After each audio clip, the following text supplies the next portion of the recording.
అందరికీ ప్రైజ్ దలాడండి. యేసయ్యకు మహిమ కలుగును గాక. పరిశుద్ధ బైబిల్ గ్రంథంలో దేవుడు ఇలాగ వ్రాయించున్నాడు. మత్తయి సువార్త 7వ అధ్యాయము 7వ వచనంలో అడుగుడి మీకు ఇయ్యబడును అని. అయితే చాలామంది మన స్నేహితులు కావచ్చు, బంధువులు కావచ్చు, తెలిసిన వాళ్ళు కావచ్చు, కొన్నిసార్లు కొన్ని సందర్భాలలో నీకేదైనా అవసరం వస్తే నన్ను అడుగు, నేను చేస్తాను, నీకేం కావాలని ఇస్తాను, నీతో ఎక్కడికైనా వస్తాను అని చాలా విషయాల్లో మాటలు ఇస్తూ ఉంటారు.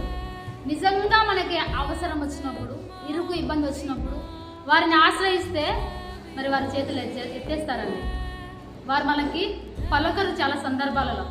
అయితే వారిని వీరిని అడగడం కంటే డైరెక్ట్గా దేవుడే వాగ్దానం ఇస్తూ ఉంటున్నాడు, దేవుడే మాట ఇస్తూ ఉంటున్నాడు. కనుక ఏ అవసరత ఉన్నా, ఏ ఇరుకు ఇబ్బంది ఉన్నా మనము ఈ మాటను పట్టుకొని ప్రభుకి ప్రార్థన చేయండి, దేవుడిని అడగండి, ఖచ్చితంగా దేవుడు ఇస్తాడు. దేవుడు నిన్ను దీవించుగాక.